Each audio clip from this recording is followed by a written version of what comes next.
सर्वशक्तिमान आमच्या जिवंत देव, आकाश आणि पृथ्वीचे उत्पन्न करता प्रभू, तुला धन्यवाद देतो, स्तुती करतो, कारण तूच ते योग्य आहे. परत एकदा तू हा समय दिला प्रभू की आम्ही तुझ्या चरणी यावं, तुझी आराधना करावी, स्तुती करावी, आणि एवढंच नाही तर तुझी वाणी आम्ही ऐकावं प्रभू. खरंच परमेश्वर, आज परत एकदा तू आमच्याशी बोल. हो पिता, आमच्या कमतरता उणिवा आम्हाला दाखव, आणि तुझ्या इच्छेप्रमाणे चालण्यासाठी तुझ्या वचनाचा प्रकाश आमच्या जीवनात पडू दे प्रभू, आणि त्याप्रमाणे चालणं आम्हाला शिकव. माझ्या देवा, माझा ताबा तू घे, माझ्या मुखाचा ताबा तू घे, माझ्या वाणीचे द्वार तू सांभाळ, आणि पिता या मुखाद्वारे केवळ तुला महिमा मिळेल आणि तुझा आवाज असेल असेल ते स्वर्गीय प्रकाशन दे बाबा, आणि मी घटावं तूच वाढावं असं होते.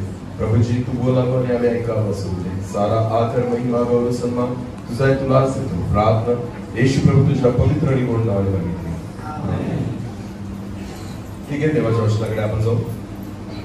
बायबल देवाचं वचन जे आहे त्याच्यामध्ये दोन गोष्टी आपल्याला पाहायला मिळतात, किंवा परमेश्वर त्याच्या लेखनाची दोन पद्धतीने बोलतो. एक की काही गोष्टी परमेश्वर आपल्याला करायला लावतो, हे करा, आणि दुसरी गोष्ट काही परमेश्वर काही गोष्टींबाबतीत म्हणतो, हे करू नका. समजते तुम्हाला? इंग्लिशमध्ये डूज अँड डोंट्स असं म्हटलं जातं, म्हणजे करा आणि करू नका. तर बऱ्याचदा आत्मिक जीवनामध्ये आपण एका गोष्टीकडे लक्ष देतो, दुसऱ्या गोष्टीकडे देत नाही. पण देवाची अपेक्षा आहे, देवाने जे सांगितलंय ते करणं पण गरजेचं आहे, आणि देवाने जे नाही करायला लावलं ते नाही करणं पण गरजेचं आहे. म्हणून दोघं गोष्टी ज्यावेळेस आपण घेऊन चालतो त्यावेळेस आपलं आत्मिक जीवन खऱ्या रीतीने आशीर्वाद येतो. आमेन. बऱ्याचदा आत्मिक जीवनामध्ये आपण अजून काही गोष्टींकडे लक्ष देतो. एक, पाप करायचं नाही. म्हणजे लोकांना वाटतं ठीक आहे, एवढं पुरेसं आहे, बरोबर आहे, पाप करू नये. पण अजून पण अशा काही गोष्टी की देवाने सांगितल्या त्या करू नये. हालेलुया. आणि म्हणून त्याही गोष्टींकडे तेवढंच लक्ष देणं गरजेचं आहे जेवढं आपण पापाकडे लक्ष देतो.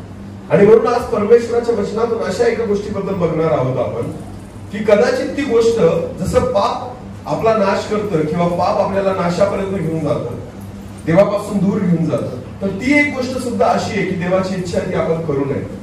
कदाचित ती गोष्ट सुद्धा आपल्याला देवापासून दूर घेऊन जाण्याचं कारण ठरते.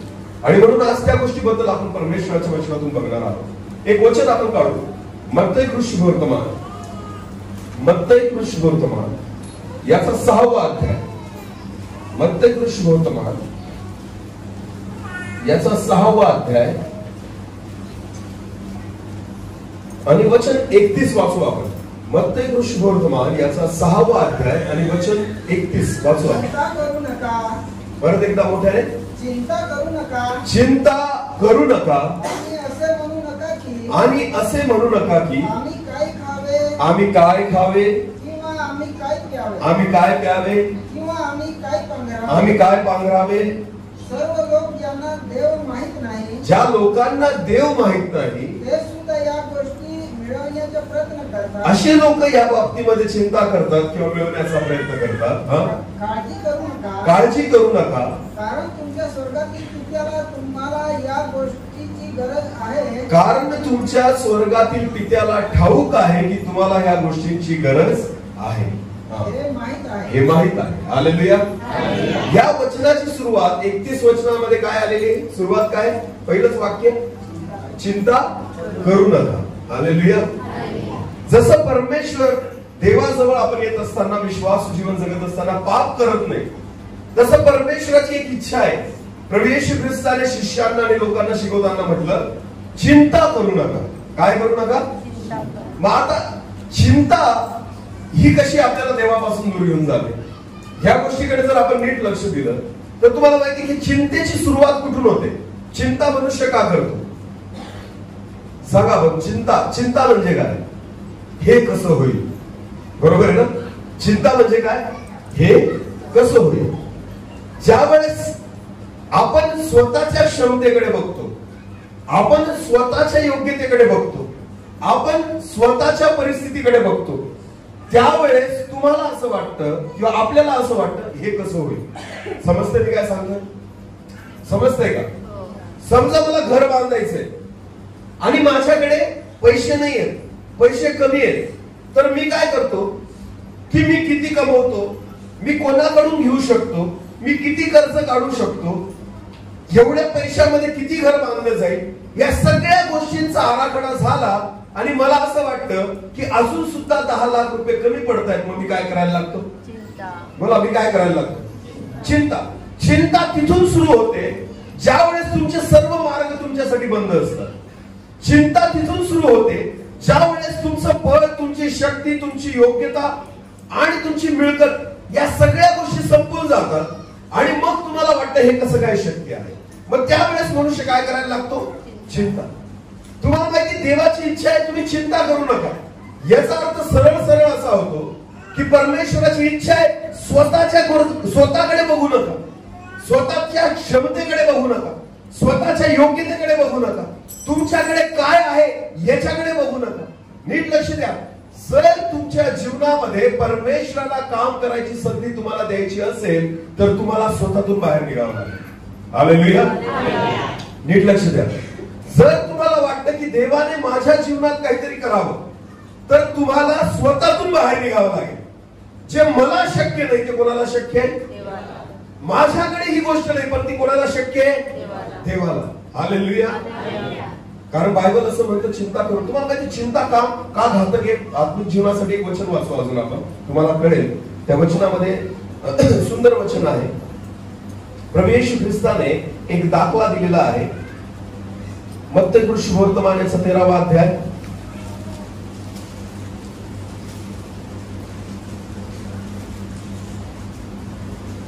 मत्ती शुभवर्तमान याचा 13वा अध्याय.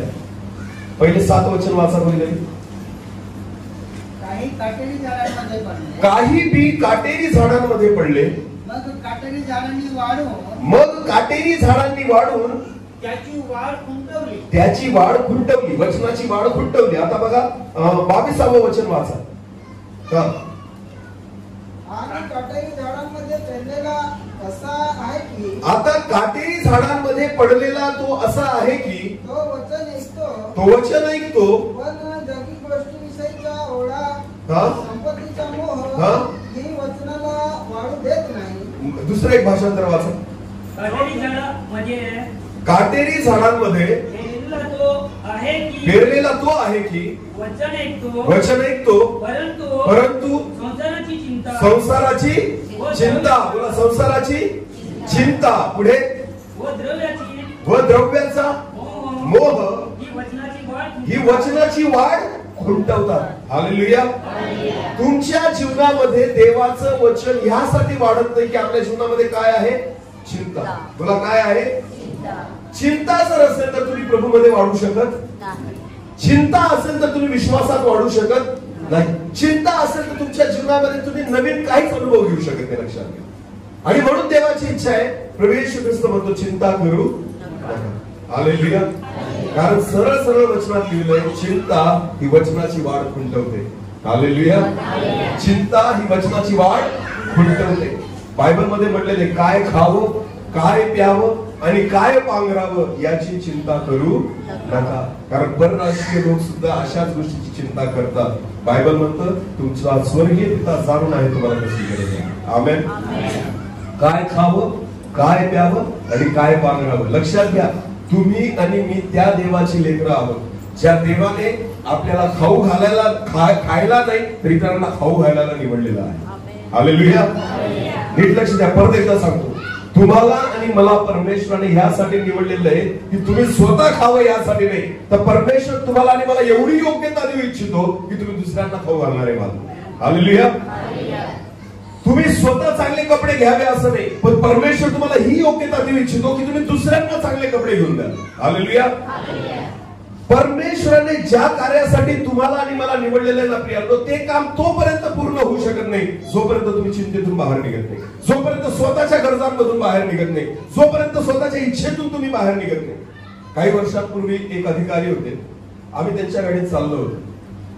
चांगला अधिकारी माणूस होता आणि गप्पा करता करता करता त्यांची गाडी होती. त्यांनी असंच सांगितलं की मला गाडी घ्यायची होती म्हणे.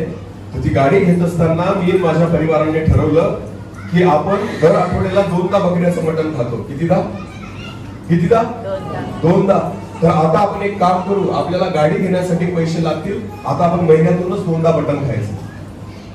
महिन्यातून कितीदा खायचं? फक्त 2दा. पहिले कितीदा खात होते? आठवड्यातून 2दा. आता महिन्यातून 2दा. म्हणजे आपण काय वाचू? पैसे वाचून, आणि तो वाचवलेला पैसा जो आहे तो कशासाठी वापरू? असतात काही लोक अशी खाण्यापिण्याच्या बाबतीत सुद्धा काटकसर करतात. त्यांना वाटतं 2 पैसे वाचतील. याचा अर्थ तुमचा भरोसा देवावर नाही. तुमचा भरोसा देवावर नाहीये. हालेलुया. उद्याची चिंता उद्याला देवाचं वचन म्हणतं. आमेन. तुम्हाला माहिती प्रॉब्लेम काय? तुम्ही उद्याच्या चिंतेसाठी आजचं जगणं सोडून देता. तुम्ही उद्याच्या चिंतेसाठी आजचा आशीर्वाद सोडून देता. तुम्ही उद्याच्या चिंतेसाठी परमेश्वराने आज तुम्हाला दिलेली संधी तुम्ही सोडून देता. हालेलुया. ज्यावेळेस आम्ही गाडी घेतली, माझी मिसेस तर बसलेली आहे, 13.25 लाखाची गाडी आहे. तुम्हाला माहिती, ज्यावेळेस आम्ही गाडी बुक करायला गेलो ना, आमच्याकडे पैसे नव्हते. आम्ही क्रेडिट कार्डवर 11,000ची बुकिंग केली. 1 रुपया नव्हता आमच्याकडे की गाडी कोणत्या तोंडाने घ्यायला चाललो आम्हाला पण माहिती नव्हती. पण एवढं आहे की 4 महिने लागणार होते गाडी भेटायला. किती महिने? 4 महिने. बँक बॅलन्स काहीच नव्हता, कारण सेवा चाललेलीच होती. तिकडं पण तिकडं पण रोजचा पैसा लागत होता डिझेलसाठी वगैरे वगैरे. गाडीची खूप गरज होती, हे देवाला पण माहिती. आमेन. आमचा एक विश्वास होता की गाडी आम्ही स्वतःसाठी मागत नाहीये. हालेलुया. समजते तुम्हाला? गाडी आम्ही स्वतःसाठी मागत नाहीये, हा आमचा विश्वास होता. आम्हाला माहिती होतं की गाडी आम्ही प्रभूच्या सेवेसाठी मागतोय. हालेलुया. आणि म्हणून आमचा एक विश्वास होता की देवाला गरज आहे ना तर देव देईल. आमेन. प्रभूला वाटतंय ना की यांनी सेवा करावी तर परमेश्वर पुरवेल. विश्वासाने आम्ही 11,000 त्या ठिकाणी गाडी बुकिंग केली आणि 4 महिन्यानंतर 2.25 लाख रुपये भरायचे होते. किती लाख? 2.25 लाख. हालेलुया. मी प्रभूला धन्यवाद देतो. तुम्हाला माहिती, आम्ही चिंतेत नव्हतो. आम्ही शेवटच्या दिवसापर्यंत, शेवटच्या महिन्यापर्यंत चिंतेत नव्हतो, विचार नव्हतो करत. फक्त प्रार्थना चालू होत्या आमच्या. मग फोन आला की आता तुमची ह्या महिन्याला गाडी भेटेल सर, तर तुम्ही डॉक्युमेंट्स कम्प्लीट करा. म्हटलं ठीक आहे. पहिले त्यांनी 2.25 लाख सांगितले होते डाऊन पेमेंट. पण जेव्हा गाडी नवीन आली तर त्यांनी सांगितलं नवीन फीचर्स ऍड झालेले तर तुम्हाला पैसा वाढला थोडा, 2.25 भरावे लागतील. किती भरावे लागतील? इथं 2.25 आमचे त्या ठिकाणी वांदे होते आणि त्यांनी किती सांगितले? 2.25 लाख भरा. तुम्हाला मी खरं सांगतो प्रिया, समोरून एका व्यक्तीने मला फोन केला होता आणि त्याने सांगितलं होतं, सर मला असं वाटतं तुम्ही गाडी घ्यावी, तर मी तुम्हाला मदत करतो पण तुम्ही घ्याच नाही. हालेलुया. त्यांनी 1.5 लाख दिले. किती लाख दिले? आम्ही त्याला नाही म्हटलं की तू अजून दे असं, कारण आम्ही मागितले पण नव्हते. हालेलुया. लक्षात घ्या, त्या व्यक्तीने न मागता आम्हाला 1.5 लाख दिले. तुम्हाला माहिती, उद्या गाडी घ्यायला जायचं होतं तर 1.5 लाख म्हणजे आम्हाला 2.25 लाख त्यांना उद्याच्या उद्या बँकेत ट्रान्सफर करायचे होते त्यांच्या अकाउंटला. तिथं गाडी जिथून घ्यायची होती. माझ्याकडे आज सुद्धा 1.5 लाख कमी होते. माझ्या मिसेसला विचार, आदल्या दिवसापर्यंत आमच्याकडे 1.5 लाख नव्हतं की उद्या कशी काय गाडी येणार आहे आम्हाला माहिती नव्हतं. पण मी तुम्हाला विश्वासाने सांगतो की आदल्या दिवशी, ज्या दिवशी आम्हाला गाडी घ्यायची होती ना, परमेश्वराने बरोबर त्याच दिवशी आम्हाला 1.5 लाख दिले. हालेलुया. हालेलुया. हा, ते कसे पुरवले, काय पुरवले, ही देवाची कृपा आहे. आमेन. पण मी तुम्हाला सांगतो, आम्हाला देवाने 1 रुपया सुद्धा कमी पडू दिला नाही. आणि गाडी आमच्या घरात आहे, कारण आम्हाला माहिती होतं आम्ही मागतो त्याच्यासाठी आहे. हालेलुया. आम्हाला चिंता करून तुम्ही देवाच्या दूर जाता, देवापासून दूर जाता. लक्षात घ्या, वचनाला चिंता वाढू देत नाही, विश्वासाला चिंता वाढू देत नाही. चिंता ही तुम्हाला देवाजवळ जाऊ देत नाही. चिंता तुम्हाला जगाजवळ घेऊन जाते की कोण मला मदत करेल, कोणाकडून मला सहाय्य मिळेल, काय केल्याने मला माझे दिवस बदलतील. जर मी 2 जास्त श्रम केले तर कदाचित माझी चिंता दूर होईल, कदाचित मी काटकसर केली तर माझी चिंता दूर होईल. तुम्हाला माहितीये, तुम्ही सगळे प्रयत्न चिंतेमध्ये असताना स्वतःच्या बळाने, स्वतःच्या बुद्धीने आणि स्वतःच्या क्षमतेने करता, पण ज्यावेळेस चिंता बाहेर काढून टाकता, तुम्ही सरळ देवाजवळ येता. हालेलुया. तुम्ही सरळ कोणाकडे येता? परमेश्वराजवळ येता. कारण तुम्हाला माहिती, तीच एक जागा आहे ज्या ठिकाणी चिंता राहू शकत नाही. हालेलुया. आणि देवाची अपेक्षा हीच आहे, चिंता करू नका. कारण परमेश्वराचं वचन म्हणतं, चिंता करून तुम्ही तुमच्या डोक्याचा एक केस सुद्धा काळा पांढरा करू शकत नाही. आपल्या आयुष्याची दोरी थोडी सुद्धा वाढवू शकत नाही, काहीच करू शकत नाही. मग चिंता कशाला करायची? हालेलुया. हालेलुया. देवाची अपेक्षा आहे की या चिंतेपासून आपण दूर व्हावं आणि अगदी देवाच्या जवळ जावं. बायबल, देवाच्या वचनामध्ये अशी अनेकशी उदाहरणं आहेत. बायबलमध्ये सगळ्यात सुंदर एक मंडळी आहे, त्या मंडळीबद्दल आपण वाचू. 2 कोरिंथियाचा 8वा अध्याय. 2 कोरिंथियाचा 8वा अध्याय.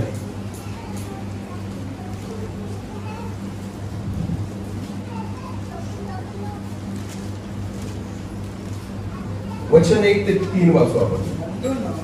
नीट वाचा. बंधूंनो, मासिदोनियातील मंडळांवर झालेल्या देवाच्या कृपेविषयी मासेदोनिया येथील मंडळांवर झालेल्या देवाच्या कृपेविषयी आम्ही तुम्हाला हे कळवतो की ती अशी की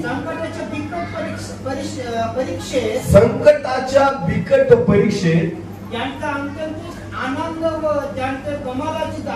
त्यांचा अत्यंतिक आनंद आणि कमालीचे दारिद्र्य. बोला काय म्हटलेलं आहे? कमालीचे दारिद्र्य. दारिद्र्य नाही नुसते, कसं दारिद्र्य? कमालीचं दारिद्र्य. याचा अर्थ काय होतो? दारिद्र्य म्हणजे काय? ज्याच्याकडे स्वतःचं घर नाही, बरोबर आहे? ज्याच्याकडे स्वतःचं घर नाही. दारिद्र्य रेशन कार्ड कोणाला मिळतं?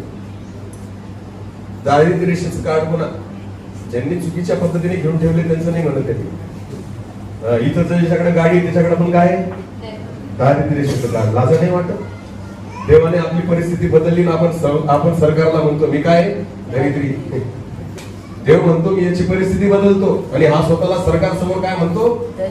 दरिद्री. बोला काय बोलतो? आपल्या देशातला आपल्या बघा मला जगाचं नाही घेणं देणं, मी विश्वासी लोकांबद्दल बोलू इच्छितो. हालेलुया.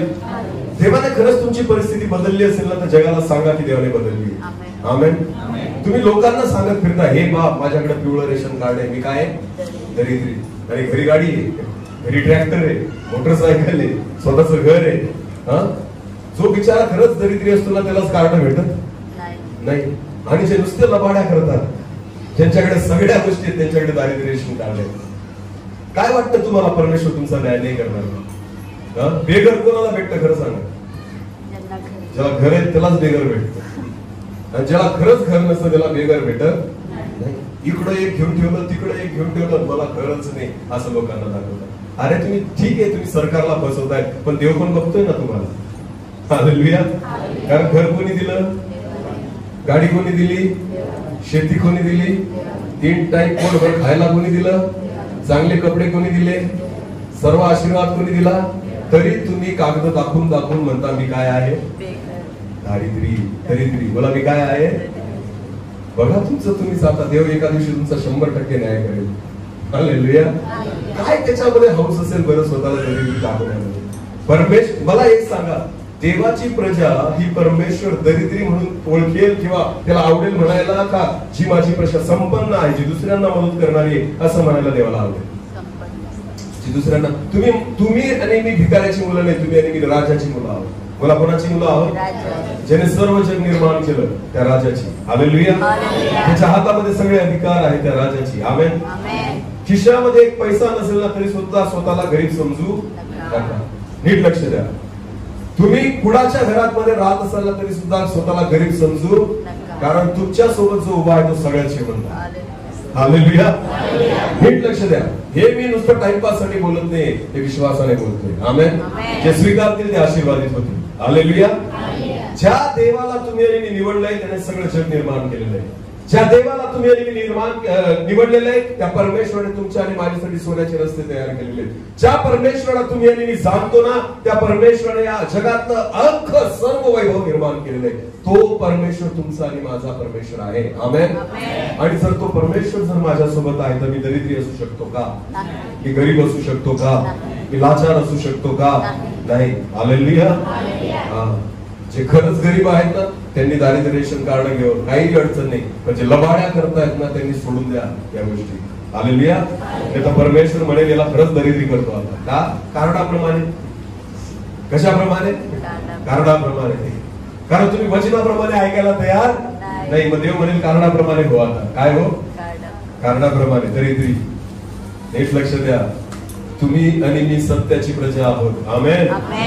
माझा परमेश्वर तुम्हाला सत्य बोलतानाच पाहू इच्छितो आणि सत्य वागतानाच पाहू इच्छितो. हालेलुया. आमच्या घरात सुद्धा येऊन काही लोक या दिवसामध्ये आयडिया देत होते. माझ्या आईला लाडकी बहीण योजना करून घ्या. म्हटलं जगाला नाही माहिती पण मला तर लाज वाटेल की नाही की मला देवाने नोकरी दिलेली आहे. हालेलुया. लाडकी बहीण योजना खूप त्याच्या मागे पण बऱ्याचशा गोष्टी आहेत, बरेचसे नियम आहेत, अटी आहेत की ज्यांच्या घरी कोणी नोकरीला नाही, ज्यांच्या घरी परिस्थिती तशी आहे, ज्यांचं उत्पन्न कमी आहे. आता इथं पण बसलेल्या बऱ्याच जणांपैकी बऱ्याच जणांना माहिती असेल आपली परिस्थिती कशी आहे. आपण खरंच घ्यावं का नाही घ्यावं तरी सुद्धा घेतो, तरी सुद्धा हे तुम्हाला काय वाटतं? लक्षात घ्या, देवाचं वचन म्हणतो तुम्ही प्रकाशाची प्रजा आहात. कोणाची प्रजा आहात? एक सुद्धा अंधाराची गोष्ट तुमच्या जीवनात ज्यांना गरज आहे ना त्यांनी घ्यावं. आमेन. मी नाही घेण्याबद्दल नाही म्हणत आहे, ज्यांना गरज आहे, जे त्या कायद्यामध्ये बसतायत त्यांनी घ्यावं. मी नाही घ्यावं असं नाही म्हणत, पण ज्यांना गरज नाहीये त्यांनी नाकारा त्या गोष्टी, कारण देवाने तुम्हाला ऑलरेडी घेऊन ठेवले. हालेलुया. परमेश्वराने परिस्थिती बदललेली आहे. देवाने सगळ्या उत्तम गोष्टी तुम्हाला आणि मला दिलेल्या आहेत. लबाड्या करू नका, कारण ही लबाडी तुम्ही देवाच्या समोर करताय. आमेन. म्हणून दारिद्र्य रेशन कार्ड जर चुकीच्या पद्धतीने घेतलेले असतील, सरकारला म्हणा हे माझं नाही, घ्या परत. माझ्या देवाने मला दारिद्र्यातून बाहेर काढलेले. हालेलुया. पण नाही, आम्हाला सोयी सुटत नाही, आम्हाला त्याच्यापासून मिळणारे फायदे जे आहेत ते सुटत नाही. म्हणून आपण तो फायदा मिळवण्यासाठी तो फायदा सोडून देतो. आमेन. जो देवाकडून मिळणारा फायदा तुम्हाला तेव्हाच भेटेल जेव्हा जगातले फायदे तुम्ही सोडाल. हालेलुया. जगातले फायदे जर पाहिजे असतील तर देवाचा फायदा भेटणार नाही. तर देवाचा फायदा पाहिजे असेल तर जगातला फायदा सोडावा लागेल. हालेलुया. मला मुख्यमंत्र्यांनी नाही पाठवलं इथं प्रचार करण्यासाठी. चला बाबा, मी त्यांच्या बाजूने बोलतोय, समजतंय. आणि मी राजकारणी पण नाही, मला उभं राहायचं नाही. हालेलुया. पण मी याच्यासाठी बोलतोय की ज्या जिवंत देवाने मला पाठवलंय ना, तो परमेश्वर तुम्हाला प्रकाशाची प्रजा म्हणून ओळखतो. आमेन. त्या देवासमोर प्रामाणिकपणे आणि विश्वासूपणे राहा. हालेलुया. लक्षात घ्या, देवाची अपेक्षा आहे की तुम्ही देवाजवळ यावं. बायबल म्हणतं, चिंता करून तुम्ही वचनाची वाढ, चिंता ही खुंटवते. चिंता तुम्हाला वचनामध्ये वाढू देत नाही, चिंता तुम्हाला विश्वासामध्ये वाढू देत नाही, चिंता तुम्हाला देवापासून दूर घेऊन जाते, चिंता तुमचं मन जगाकडे लावते, चिंता तुमच्या मध्येच तुम्हाला ठेवते, चिंता तुम्हाला देवाला बघू देत नाही, देवापर्यंत पोहोचू देत नाही. आणि म्हणून परमेश्वराची इच्छा आहे तुम्ही चिंता करू नका. हालेलुया. मासिदोनियाच्या मंडळीबद्दल देवाचं वचन म्हणतं की त्यांचं कमालीचं दारिद्र्य होतं. नुसतं दारिद्र्य नव्हतं, ते दारिद्र्य रेषेच्या काही खाली होते. लक्षात घ्या, कमालीचं दारिद्र्य म्हटलेलं. याचा अर्थ चांगले कपडे, फाटके कपडे घालत असतील. तुम्हाला माहिती, कदाचित राहण्यासाठी झोपडी सुद्धा त्यांच्याकडे नव्हती. कमालीचं दारिद्र्य आहे त्या लोकांचं. पण पुढे काय म्हटलेलं आहे वाचा त्या वचनामध्ये, यामध्ये त्यांची औदार्य संपदा विपुल झाली. त्यांच्या दारिद्र्यामध्ये त्यांची औदार्य औदार्य संपदा विपुल झाली. हालेलुया. आपण देतो केव्हा मला सांगा?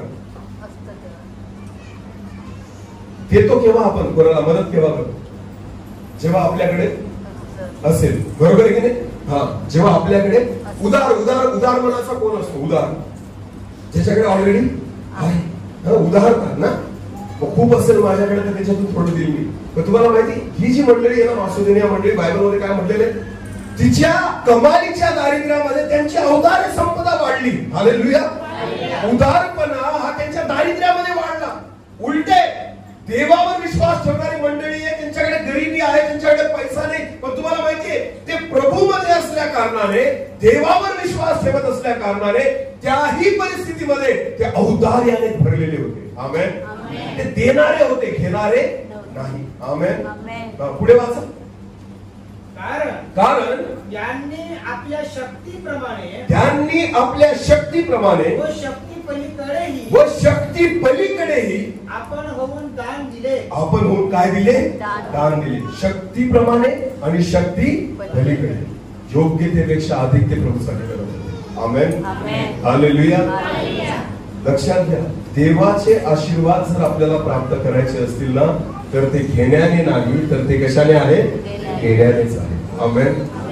जर लक्षात घ्या, तुम्ही हे तेव्हा शक्य आहे प्रियांनो, जेव्हा तुम्ही स्वतःतून बाहेर निघाल. आमेन. जेव्हा तुम्ही देवाजवळ पोहोचाल, जेव्हा तुमचे मन देवाशी जोडले जातील, जेव्हा परमेश्वर तुमच्याशी जोडला जाईल, त्याच वेळेस या गोष्टी शक्य आहे. जर तुम्ही स्वतःच्याच गरजा, स्वतःच्या अडचणी, स्वतःच्या समस्या, स्वतःच्या चिंता याच्यामध्येच जर जगत असाल ना, तर तुम्ही देवापर्यंत पोहोचू शकत नाही. देवापर्यंत त्या ठिकाणी तुम्ही जाऊ शकत नाही. म्हणून प्रभू म्हणतो, चिंता करू नका, वचनाची वाढ खुंटेल. हालेलुया.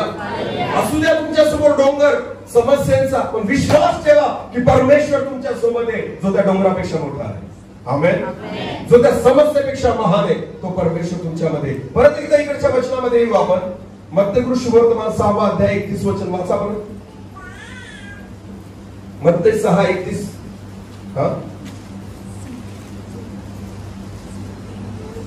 यास्तव काय खावे, यास्तव काय खावे, काय प्यावे, काय प्यावे, काय पांघरावे, काय पांघरावे, असे म्हणत चिंता करीत बसू नका. असे म्हणत चिंता करीत बसू नका. कारण ह्या सर्व गोष्टी मिळवण्याची धडपड हा?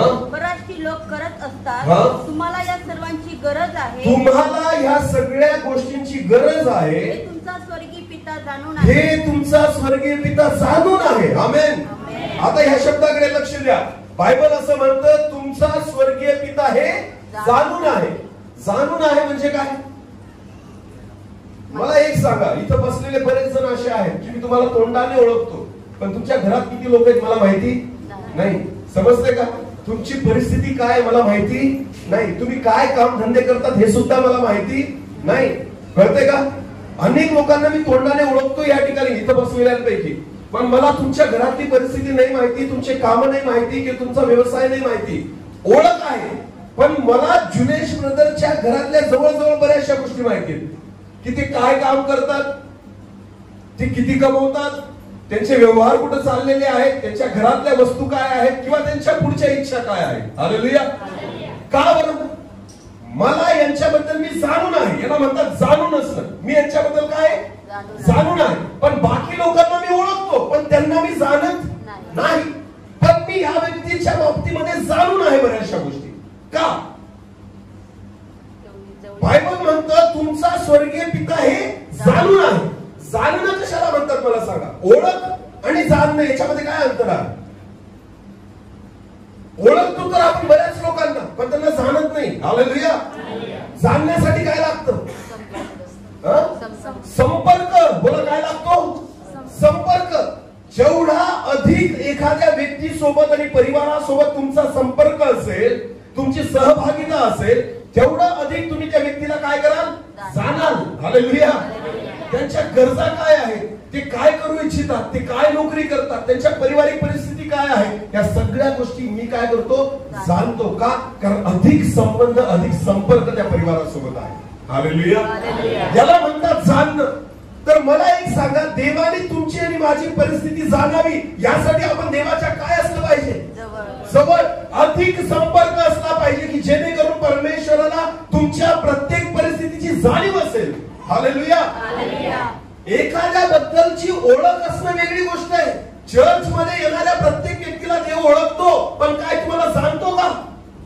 देवाला आपली जाणीव असण्यासाठी देवाच्या संपर्कामध्ये राहा. परमेश्वराला तुमची जाणीव असण्यासाठी देवाच्या उपस्थितीमध्ये राहा. अधिक वेळ जो व्यक्ती देवासोबत राहतो त्याला परमेश्वर जाणायला लागतो. आमेन. आमेन. म्हणून त्या ठिकाणी म्हटलेले तुमचा स्वर्गीय पिता हे जाणून आहे. आमेन. जर तुम्ही परमेश्वराच्या उपस्थितीमध्ये अधिक वेळ घालवला ना, मी तुम्हाला सांगतो तुमच्या प्रत्येक गरजा देव जाणायला लागेल. आमेन.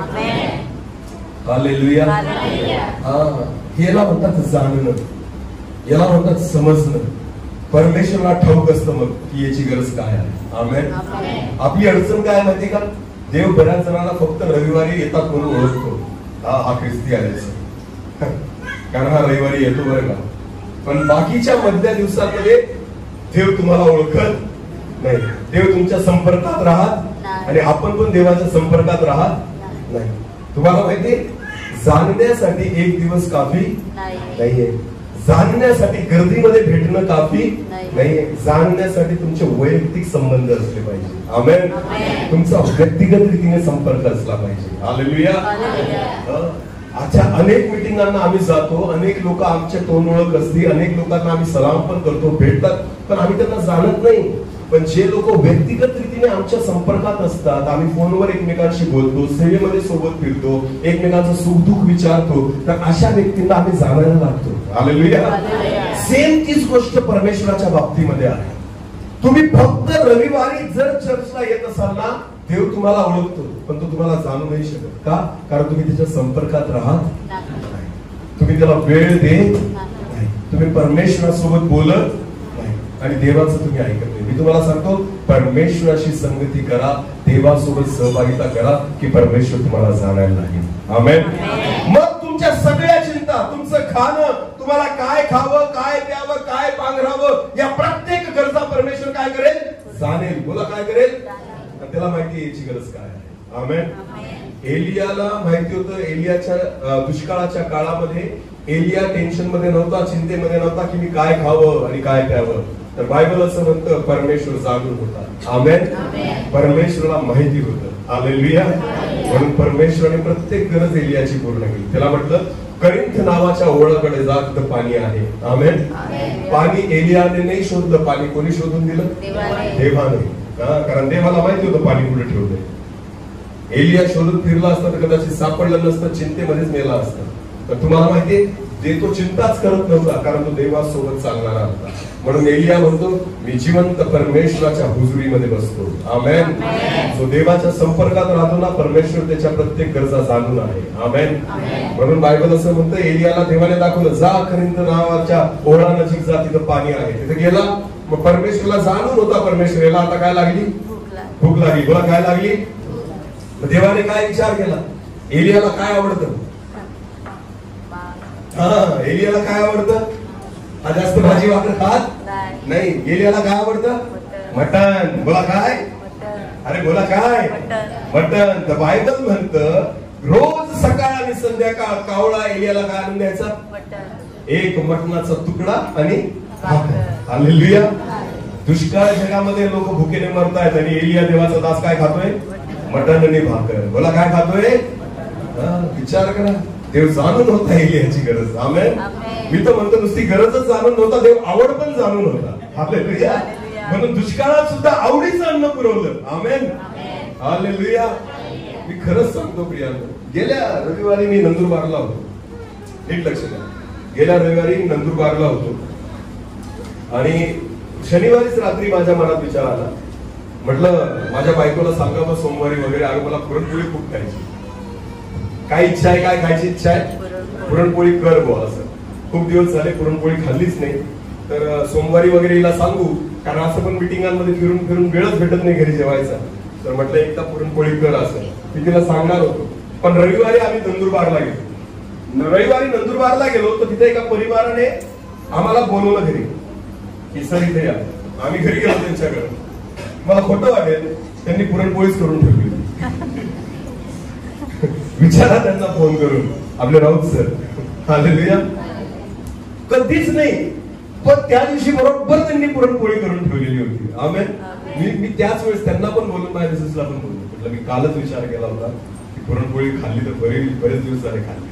तर तुम्हाला माहिती देवाने कोणाला बनवायला लावली? राऊत सर आणि त्यांच्या फॅमिलीला. तुम्हाला माहिती परमेश्वर तुमच्या सगळ्या गरजा, अहो तुमची इच्छा आवड काय ना ती सगळी देवाला माहिती. आमेन. जे आवडेल ना परमेश्वर तुम्हाला देईल. हालेलुया. फक्त देवाची अपेक्षा ही आहे, तू स्वतः पुरणपोळीच्या मागे जाऊ नको, ती तुझ्यापर्यंत येईल. हालेलुया. समजते का? माणसाचा प्रॉब्लेम काय माहिती का? गरजांच्या मागे माणूस धावतो. मी ते नाही म्हणत, तुम्ही परमेश्वराच्या मागे धावा, तुमच्या गरजा तुमच्या मागे येतील. म्हणून बायबल म्हणतं प्रथम तुम्ही त्याचे राज्य आणि धार्मिकता मिळवण्यासाठी झटा, बाकी सगळ्या गोष्टी तुम्हाला मिळतील. आमेन. लक्षात घ्या, मिळवण्यासाठी आपल्याला सटावणे लागणार, परमेश्वर त्या गोष्टी तुमच्यापर्यंत आणून देईल. मी एक छोटंसं उदाहरण दिलं, हे फक्त माझं व्यक्ती. असे अनेकदा अनुभव घेतलेले आहेत मी. अनेकदा परमेश्वराने लहान सहान गोष्टींमध्ये सुद्धा अनुभव दिलेले आहेत की जी मनात इच्छा आली ना, परमेश्वर लगेच ती पूर्ण करण्यासाठी कृपा करतो. का? जाणतो. बोला परमेश्वर त्याला माहिती तुम्हाला काय पाहिजे. आमेन. तो तुमच्या प्रत्येक गरजा जाणतो, तो तुमची प्रत्येक इच्छा जाणतो, तो जाणतो की तुमची आवड निवड काय आहे. आमेन. पण हे केव्हा? जेव्हा तुम्ही देवाच्या जवळ असाल, त्याच्या संपर्कात असाल. देव तुम्हाला जाणेल, देव तुमचे विचार जाणेल, तुमच्या इच्छा जाणेल, तुमच्या आवडीनिवडी जाणेल. देवासोबत वेळ घालवा. आमेन. त्या देवाला जाणू द्या की तुमची परिस्थिती काय आहे. हालेलुया. आणि मग मी तुम्हाला सांगतो की तुम्हाला मागावं पण नाही लागणार, परमेश्वर तुम्हाला देऊन टाकेल. हालेलुया. चिंता करत बसू नका. चिंता तुम्हाला देवापासून दूर घेऊन जाते. हालेलुया. तुमच्या परत एकदा सांगतो, तुमच्या जीवनामध्ये समस्येचा डोंगर असेल, अडचणींचा डोंगर असेल, त्या डोंगराला तुम्ही फोडत बसू नका. हालेलुया. बायबल असं म्हणतं, जर तुझ्यामध्ये मोहरीच्या दाण्या एवढा विश्वास असेल तर ह्या डोंगराला समूळ उपटून समुद्रात फेकला जा असे तू म्हणशील तर तो फेकला जाईल. हालेलुया. आपला परमेश्वर तो आहे जो म्हणतो डोंगर चढायची गरज नाही आणि डोंगर चढून उतरायची गरज नाही, डोंगर उपटूनच बाजूला फेकतो. हालेलुया. समजतंय मी काय सांगतोय? परमेश्वर मार्ग सपाट करणारा परमेश्वर आहे. परमेश्वर मार्ग तयार करणारा परमेश्वर आहे. 2 दिवस झाले आम्ही एका सरांकडे बसलो होतो आणि असंच गप्पा गोष्टी करत असताना चहा पाणी केला त्यांनी आणि त्यांनी सांगितलं, सर आम्ही इस्रायलला गेलो होतो. त्यांनी फोटो वगैरे दाखवले आम्हाला. खूप सुंदर फोटो होते. आम्ही ते इस्रायलचे फोटो पाहत होतो. ते आम्हाला सगळी माहिती सांगत होते, कसं गेलो, काय गेलो, कुठे गेलो वगैरे वगैरे. मग त्यांनी एक फोटो दाखवला की हा तो समुद्र आहे, लाल समुद्र, ज्या लाल समुद्रामधून इस्रायल लोक पार गेले. तर त्यांनी आम्हाला सांगितलं की सर या समुद्राचं वैशिष्ट्य असं आहे की ज्या भागातून इस्रायल लोक पायी गेले जवळजवळ त्या समुद्राची खोली 300 मीटर आहे. किती मीटर आहे? खोली सांगतोय मी. किती खोल आहे तो समुद्र? 300 मीटर. म्हणजे खूप झाला. 300 मीटर खोल समुद्र आहे. पण जेवढ्या भागातून इस्रायल लोक पार गेले ना, तर परमेश्वराने केवळ समुद्र नाही दुभागला, तर देवाने त्या भागातली जमीन सुद्धा वर आणली. हालेलुया. समजते तुम्हाला काय सांगतो मी? देवाने तेवढ्या भागातली, जिथून इस्रायल लोक चालणार होते ना, त्या भागातली जमीन सुद्धा वर उचलली. हालेलुया. कारण 300 किलोमीटर खाली उतरावं लागलं असतं त्यांना पार करण्यासाठी. किती मीटर खाली उतरावं लागलं असतं? 300 मीटर त्यांना खाली उतरावं लागलं असतं नुसतं त्या तळापर्यंत जाण्यासाठी. देवाने ते सुद्धा श्रम त्यांना दिले नाही. तर जेव्हा देवाने लाल समुद्राचे 2 भाग केले ना, तर इतर समुद्राची जमीन खोलवर आहे, पण तिथली जमीन उथळ झालेली आहे. हालेलुया. तेवढ्या जमिनीला माझ्या परमेश्वराने त्यांच्यासाठी वर उचलून दिलं होतं. आमेन. एवढा विचार करतो परमेश्वर. हालेलुया. एवढा विचार करणारा तुमचा आणि माझा परमेश्वर. विचार करा तो देव किती महान आहे. आमेन. सो केवळ पाणी नाही दुभावत, त्या जमिनीला सुद्धा वर करतो की माझ्या लोकांना कसलीच अडचण यायला नको, कोणताच त्रास व्हायला. हे तेव्हा शक्य आहे जेव्हा देव तुम्हाला जाणायला लागेल. म्हणून देवाचं वचन म्हणतो तुमचा स्वर्गीय पिता हे जाणून आहे. हालेलुया. प्रियांनो, देवाला जाणून घ्या. जर तुम्ही देवाची लेकरं आहात ना, तुमच्या सगळ्या गरजा परमेश्वराला ठाऊक आहे. परमेश्वर जाणतो तुमची इच्छा काय आहे, तुमची गरज काय आहे. माझा परमेश्वर योग्य वेळी पूर्ण करेल. बोला, कधी पूर्ण करेल? तुमच्या इच्छेने नाही, कधी पूर्ण करेल? योग्य वेळी. आणि योग्य वेळीच देणारा परमेश्वर आहे. आमेन. आणि जर तो जाणतोय ना, तर त्याला त्याचं काम करू द्या. हालेलुया. स्वर्गीय पिता म्हटलंय त्याला. काय म्हटलेलं आहे? तुमचा स्वर्गीय पिता. बोला, तुमचा स्वर्गीय पिता. स्वर्गीय पिता जर आपल्याला त्याला म्हणायचंय तर आपण त्याची काय आहोत? मुलं. बोला, काय आहोत? किती लोकांना वाटतं की मी देवाचा मुलगा किंवा मुलगी आहे? ज्यांनी हात खाली केले त्यांनी समजून घ्यायचं कोणाचे आहात. मी पण वर करतो. कोणाची मुलं आहोत आपण? बोला, कोणाची? देवाची. हालेलुया. देव प्रत्येकाला जाणणार नाही, प्रत्येकाच्या गरजा जाणणार नाही. तो त्याच्या फक्त कोणाच्या गरजा जाणतो? कारण तुमचा स्वर्गीय पिता म्हटले गेलेले. काय म्हटले? तुमचा स्वर्गीय पिता जाणून आहे. आमेन. आता नीट लक्ष द्या. देवाची मुलं नेमकी कोणती ना आपण वचनातून बघू. बरं, चला एक वचन काढा. 1 योहान याचा 3रा अध्याय. 1 योहान याचा 3रा अध्याय.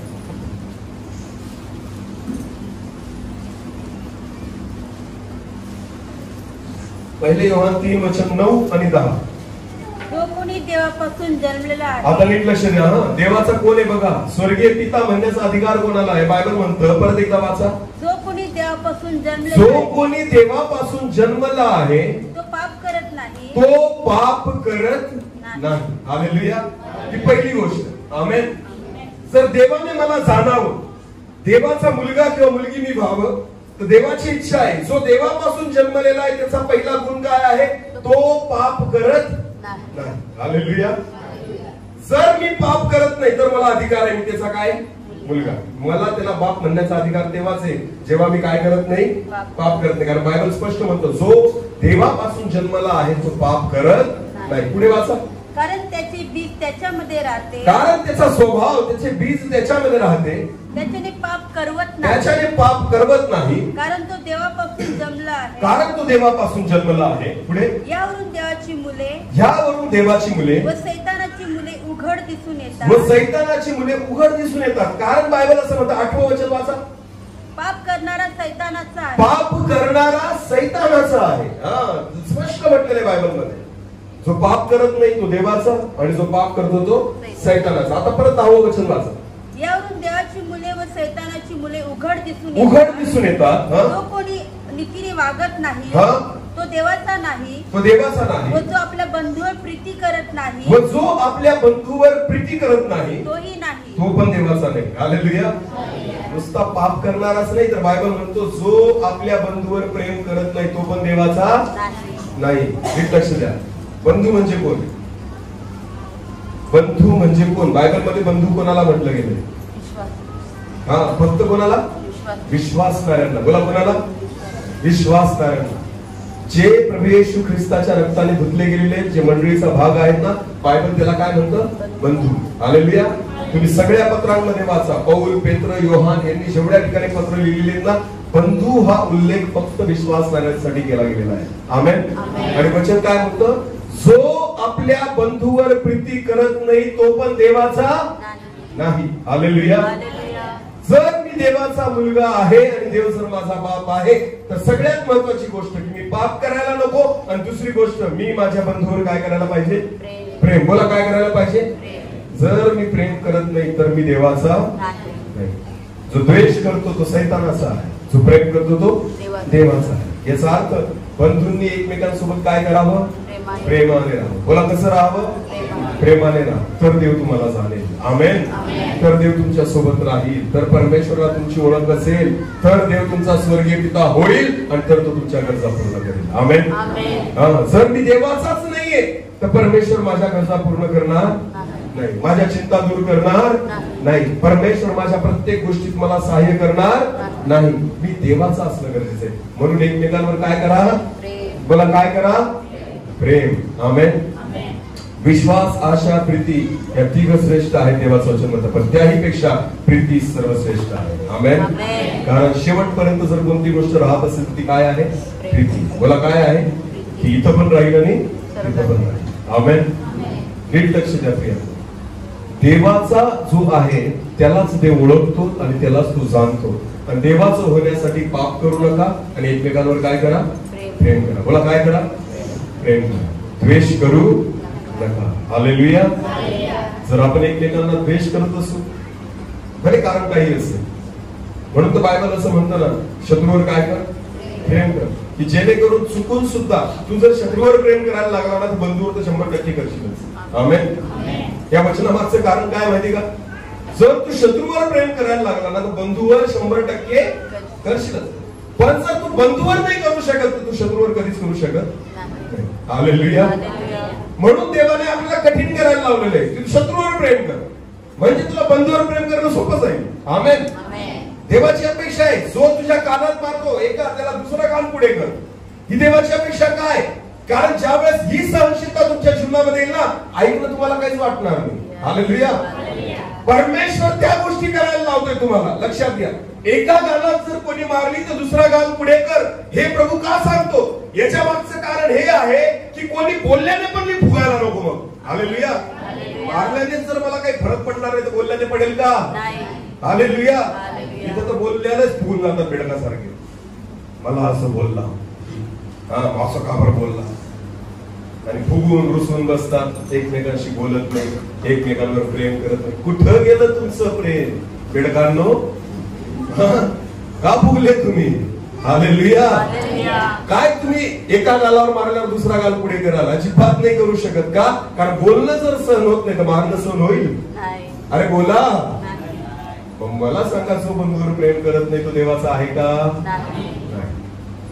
हे आहे बंधूवर प्रेम करणं. फरक काय पडतोय? प्रभू म्हणतो मी मार सहन केला, तुम्ही बोलणं पण नाही सहन करू शकत का? बोलल्याने कोणते छिद्र पडतात अंगाला? आपल्या खड्डे पडतायत का? नाही. काही फरक पडतोय का? येशूला काय काय शिव्या घातल्या, काय काय निंदा केली गेली, येशूला फरक पडला का? त्याला माहिती होतं तुमच्या बोलल्याने काहीच होणार नाही. माझ्या पित्याला माहिती आहे. हालेलुया. माझ्या पित्याला माहिती, मी माझ्या देवासमोर निर्दोष आहे. आमेन. दानिएलावर राजाने आणि सगळ्या प्रजेने त्या ठिकाणी दोष ठेवला की हा तुमची आज्ञा पाळत नाही. दानिएल राजाला काय म्हणतो माहिती का? हे राजा, मी माझ्या देवासमोर आणि तुझ्या बाबतीमध्ये निर्दोष आहे, मला काहीच होणार नाही. हालेलुया. तुला पटेल ते कर. आमेन. कारण मी तुझ्या बाबतीमध्ये आणि माझ्या देवाच्या बाबतीमध्ये निर्दोष आहे. हालेलुया. म्हणून सिंह सुद्धा दानिएलाचं काही करू शकले नाही. आमेन. प्रियांनो, लक्षात घ्या, देवाचं म्हणून घेण्यासाठी एकमेकांवर प्रेम करा, पापापासून दूर राहा, फुगू नका, रुसू नका. जर परमेश्वर मागतोय, परमेश्वर अपेक्षा करतोय की एका काळात मारणार दुसरा पुढे कर, आणि जर मारायबद्दल परमेश्वर बोलतोय सहन करायला, तर बोलणं तर फार छोटी गोष्ट आहे. हालेलुया. मग लहान सहान गोष्टींवरून एकमेकांशी राग रुसवे करू नका, एकमेकांवर प्रेम करा. बोला, काय करा? एकमेकांवर. मी रागात असताना समजा प्रभू येशू ख्रिस्त आला तर मला घेऊन जाईल का? घेऊन जाईल?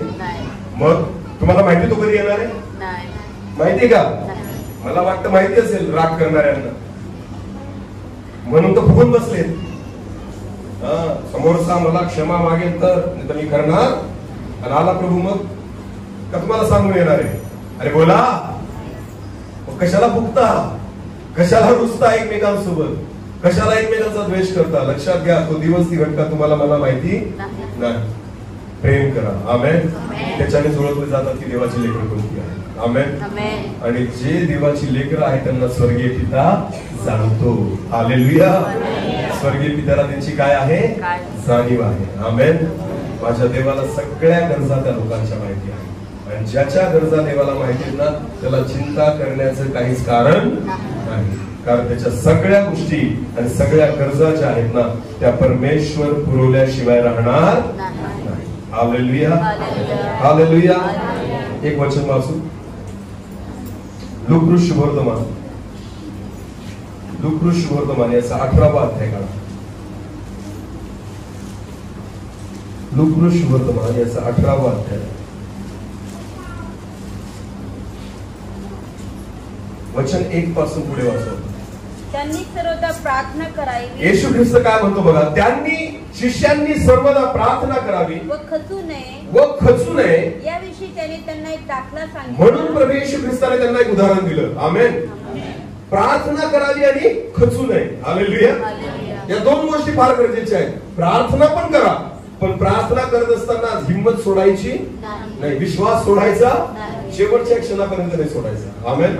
भले सिंहाच्या गुहेत फेकत असते तरी चालेल, हात पाय बांधून, तरी सुद्धा विश्वास सोडायचा नाही, प्रार्थना सोडायची नाही, खचायचं नाही, शेवटच्या क्षणापर्यंत विश्वास योग्य राहायचा. आमेन. म्हणून प्रभू येशू ख्रिस्ताने त्यांना एक दाखला, एक उदाहरण दिलं. वाचा. तो म्हणाला, एका नगरात कोणी एक न्यायाधीश होता, तो देवाला भीत नसे व माणसाला जुमानत नसे, आणि त्याच नगरात एक विधवा होती, ती त्याच्याकडे वारंवार येऊन म्हणत असे की माझी दाद घ्या व माझ्या प्रतिवादांविरुद्ध न्याय करा, पण काही काळपर्यंत तो ते करीना. आता हा न्यायाधीश असा आहे, तो देवाला पण ओळखत नाही आणि कोणा माणसाला पण घाबरत नाही, त्याला काहीच पडलेली नाही. इतका क्रूर न्यायाधीश होता, ज्याच्याबद्दल प्रभू येशू ख्रिस्ताने उदाहरण दिले. एक विधवा येऊन रोज त्याला म्हणायची, माझा न्याय करा, माझी दाद घ्या, माझी दाद घ्या. रोज येऊन त्याला त्या ठिकाणी भेटायची. पुढे वाचा. परंतु नंतर त्याने मनात म्हटले, जरी मी देवाला भीत नाही व माणसाला जुमानत नाही, तरी ही विधवा मला त्रास देते, म्हणून मी तिचा न्याय करीन, नाहीतर ती नेहमी येऊन माझ्या अगदी रंजित. आणि त्या प्रभूने म्हटले, अन्याय न्यायाधीश काय म्हणतो ते ऐका. तर देवाचे जे निवडलेले लोक रात्रंदिवस त्याचा धावा करतात, त्यांचा तो न्याय करणार नाही. नीट लक्ष द्या. एक अन्यायी न्यायाधीश जो कोणालाच घाबरत नाही, देवाला पण ओळखत नाही, तो एका विधवेला घाबरतो आणि ओळखतोय. हालेलुया. का माहिती का? कारण की रोज येऊन त्याला बोलायची, माझं काम करून द्या एवढं. हालेलुया. तो एकदा तिचं काम करत नव्हता किंवा तिला काही उत्तर देत नव्हता, तरी ती येऊनच उभी राहायची आणि म्हणायची माझं काम करून द्या. अन्यायी न्यायाधीशाला वाटलं ही रोजची कटकट एकदाची संपवा, एकदाच हिचं काम करा. देव म्हणतो तो अन्यायी आहे, मी तर न्यायी परमेश्वर आहे. आमेन. जर वारंवार तुम्ही माझी प्रार्थना करत असाल तर काय मी तुमच्या गरजा पूर्ण करणार नाही का? तुमच्या अडचणी दूर करणार नाही का? तुमच्या सर्व ओझ मी वाहणार नाही का? परमेश्वराची अपेक्षा आहे तुम्ही वारंवार देवासमोर या, माणसासमोर जाऊ नका. आमेन. हालेलुया. वारंवार परमेश्वरासमोर या, मनुष्याकडे जाण्याची गरज नाही. लक्षात घ्या, देवाची अपेक्षा आहे तुम्ही वारंवार देवाकडे मागा, वारंवार परमेश्वराच्या चरणी या, वारंवार त्याच्या जवळ बसा. मी तुम्हाला सांगतो, एक दिवस परमेश्वर काय म्हणतो देवाच्या परत वाचा.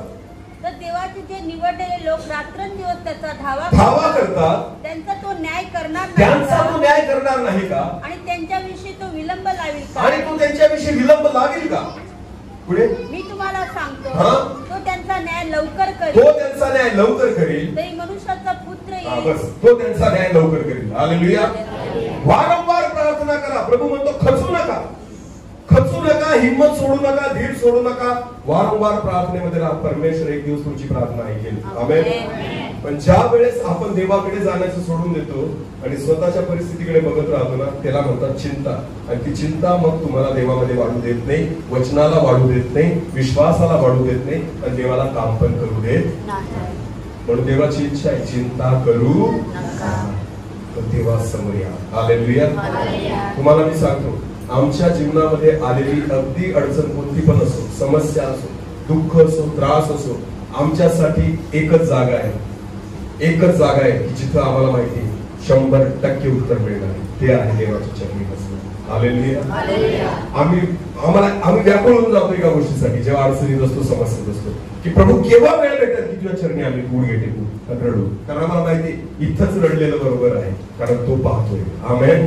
तो मला जाणतोय, तो आमची गरज जाणतोय, आमची इच्छा तो जाणतोय, आणि 100% परमेश्वर ती पूर्ण करेल. चिंतेमध्ये तुम्ही अजून त्याच्यामध्ये रुतत जाल प्रियांनो, लक्षात घ्या, त्याच्यातून तुम्हाला बाहेर निघता येणार. तुम्हाला माहिती चिंता कशाप्रमाणे आहे. दलदल किती जणांना माहिती?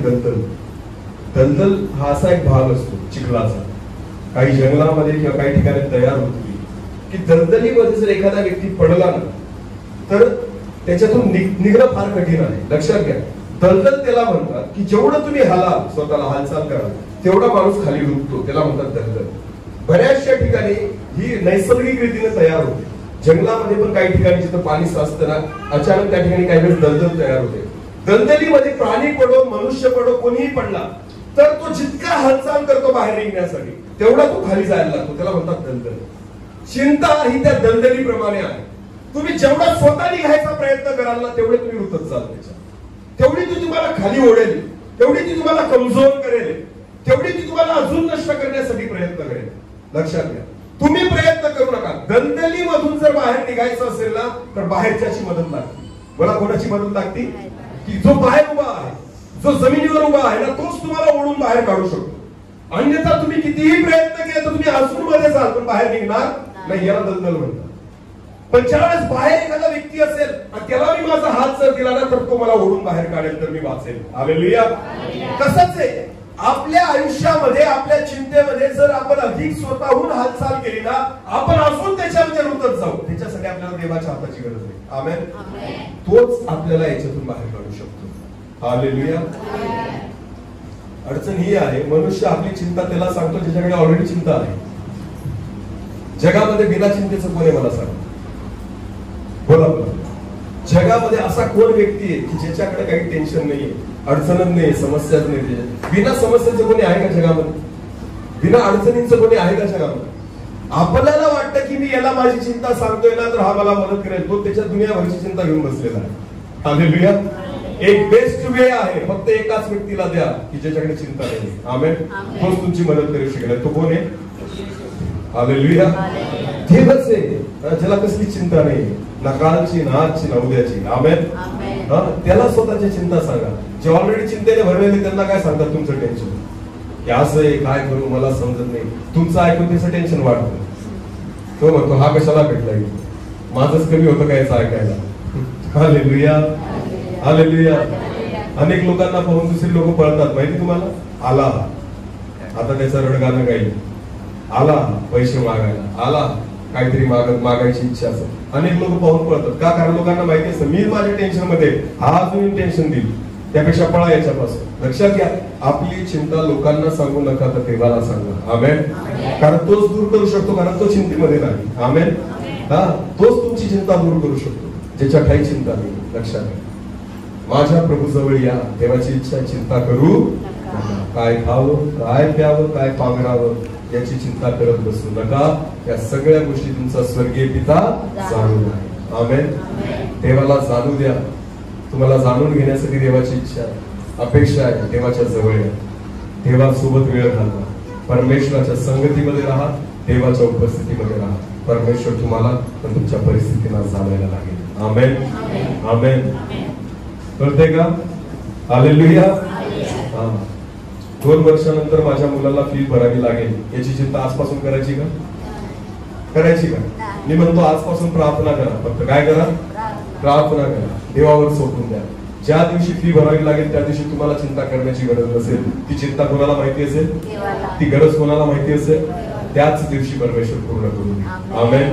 आपलं उलट आहे, आपलं उलट आहे. चिंता आजपासून करतो आणि प्रार्थना आदल्या दिवशी करतो. समजतंय का? 2 वर्षानंतर पैसे भरायचे किंवा 1 वर्षानंतर पैसे भरायचे ना, चिंता आपण आजपासून करू आणि प्रार्थना 1 आठवडा बाकी राहिला आता पैसे भरायला, तिथून प्रार्थनेला सुरुवात होते. उलट आहे ऍक्च्युअली. तुम्ही प्रार्थना 1 वर्ष अगोदर करायला पाहिजे होती आणि मग विचार कुठून करायला पाहिजे होता? 8 दिवसांच्या पासून. हालेलुया. मनुष्याचं उलट आहे. चिंतेला सुरुवात वर्षाच्या अगोदर होते आणि प्रार्थनेला सुरुवात आठवड्याच्या अगोदर होते. परमेश्वराची अपेक्षा आहे तुम्ही प्रार्थना 1 वर्ष अगोदर करा. आमेन. म्हणजे तुम्हाला त्या दिवशी चिंता करावी लागणार नाही. आमेन. हालेलुया. हालेलुया. बोले येशू मसीह की जय. समजतंय तुम्हाला? देवाची अपेक्षा आहे काय करू नका, चिंता करू नका. आणि काय खावं आणि काय प्यावं आणि काय पांघरावं या गोष्टींबाबतीत चिंता करू नका. तुमच्या स्वर्गीय पिता तुम्हाला जाणून आहे की तुमची गरज काय आहे. आमेन. परमेश्वर तुम्हाला तेच देईल. हालेलुया. हालेलुया. माझ्या देवाला आपल्या सगळ्यांना प्रभू मी जास्त वेळ या ठिकाणी बोलणार नाही. परमेश्वराची इच्छा हीच आहे प्रिय. जसं पाप आपल्याला नाशाकडे घेऊन जातं, देवापासून दूर घेऊन जातं, तसंच चिंता जी आहे ती देखील आपल्याला परमेश्वरापासून दूर घेऊन जाते. आणि ती सुद्धा आपल्या नाशाचं कारण त्या ठिकाणी होऊ शकते. आणि म्हणून देवाची अपेक्षा आहे की चिंता करत बसू नका. आपलं सर्व ओझं देवावर सोपवा. म्हणजे एक दिवस परमेश्वर तुम्हाला त्याचा मोबदला दिल्याशिवाय राहणार नाही. आपले डोळे झाकू. यावेळेस आपण काही क्षण प्रार्थनेमध्ये जाऊ. सर्वजण आपले डोळे बघा. Thank you Jesus. धन्यवाद प्रभूजी. आम्ही सर्वजण तुझ्या चरणी येतो. आमचं सर्व ओझं आम्ही तुझ्या चरणी टाकतो.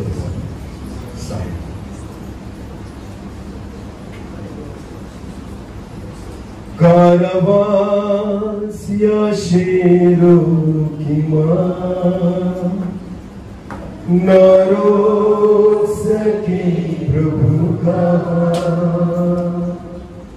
कारावास या शेरों की मां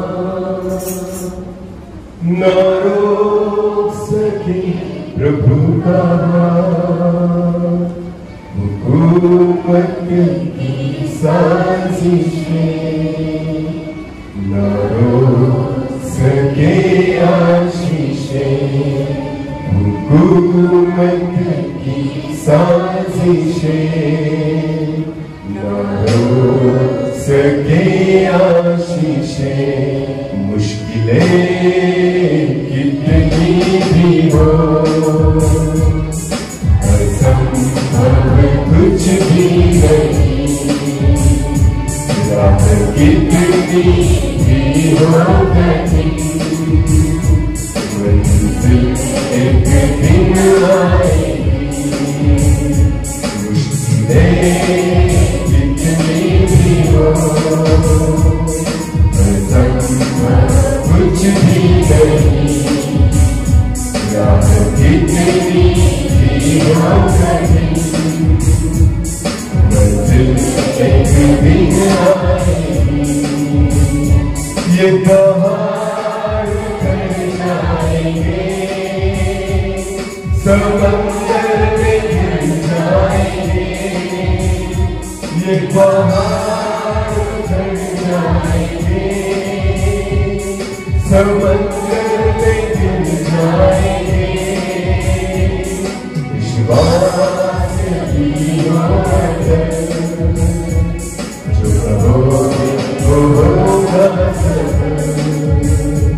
विश्वास भी होगा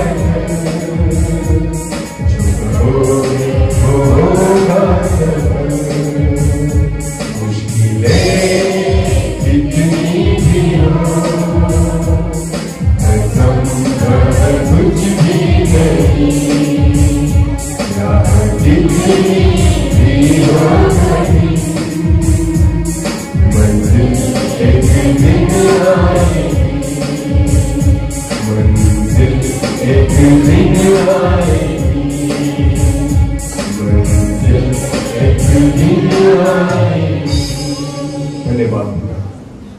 माझ्या देवा, आज अनेक समस्या, अनेक अडचणी, आमच्या अनेक गरजा असू शकतात, पण प्रभू या सर्व परिस्थितीमध्ये आम्ही चिंता करू नये, तर आमचं ओझं आम्ही तुझ्यावर टाकावं.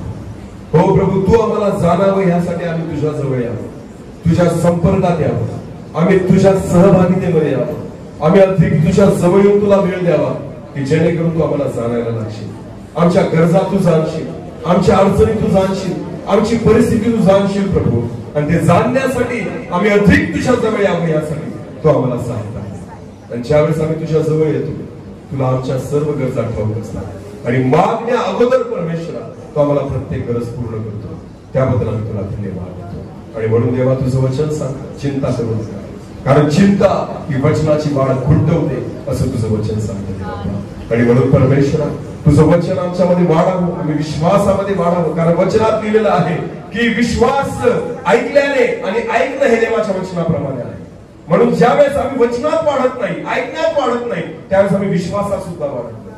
आणि म्हणून देवापा, आम्ही अधिक वचनात वाढावं की जेणेकरून आमचा विश्वास वाढेल, यासाठी सहायता कर. आणि म्हणून परमेश्वर पिता, आम्ही अधिक वेळ तुला द्यावा, तुझ्या उपस्थितीमध्ये यावं, तुझ्यामध्ये वाढावं यासाठी सहायता कर.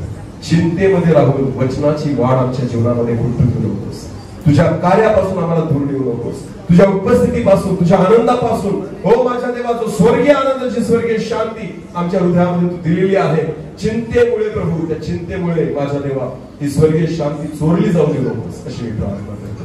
तर देवा, त्याच आनंदामध्ये आम्ही असावं यासाठी कृपा कर, कारण तुझं वचन सांगतं चिंता करू नका, कारण तुमच्या स्वर्गीय पित्याला ठाऊक आहे, तो जाणून आहे तुमची गरज काय आहे. मागण्या पलीकडे पुरवणार आमचा परमेश्वर तुझं आहे, त्याबद्दल आम्ही तुला धन्यवाद देतो. जे वचन आज पेरलं गेलं 30 पट, 60 पट आणि 100 पट फळ देणार होतं, केवळ ऐकणारे नाही, पण वचनावर विश्वास ठेवून चालणारे. सर्व आदर, मान, महिमा व सन्मान तुझा आम्ही तुलाच देतो. प्रार्थना येशू प्रभू तुझ्या पवित्र गोड पराक्रमी नावाने मागितली. आमेन.